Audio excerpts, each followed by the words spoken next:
This is not so much a Father's Day joke, but it's a funny story about my dad, my late dad, who passed away in 2009. So one day as a youngster, I was desperate to use the toilet. And so I ran into the house and I was knocking on the toilet. Who's in the toilet? Hurry up!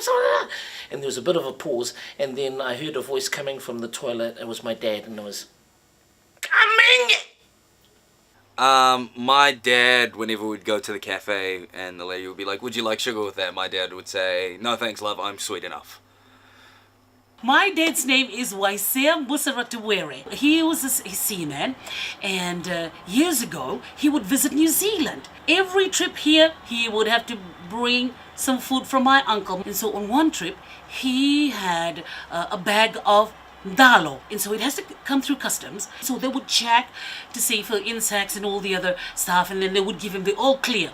On one trip there were not much dalo around, or taro. There were the smaller version of the dalo, or the cocoa yams, and we call them dalonitana. And when he brought them to customs, the customs officer would go, "Hey mate, that's smaller than what you brought the last time. It can't be dalo. This is small. Oh, this is the dalo's brother."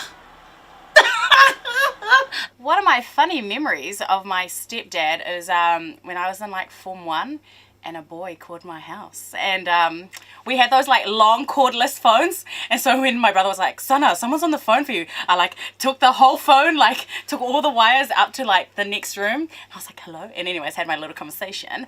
And when I came back to the lounge, my stepdad was like, "Who was on the phone?" And I was like, "My friend."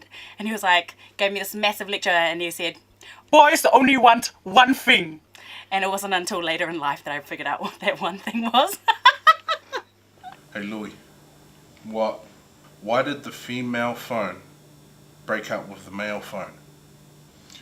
Why? Because he didn't put a ring on it.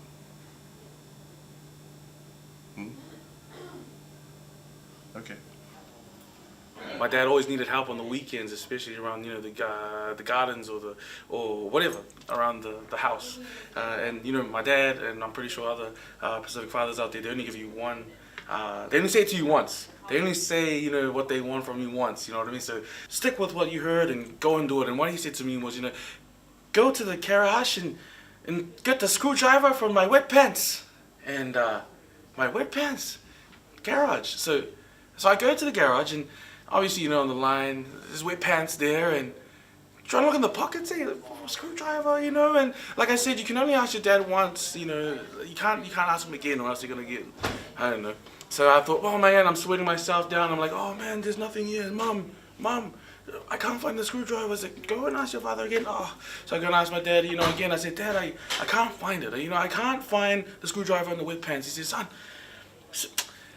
Over here, let me show you over here. See this? It's not the wet pants, the workbench. I will never look at wet pants as the same ever in my life. Never again. Happy Father's Day, Dad. Thank you. Yeah.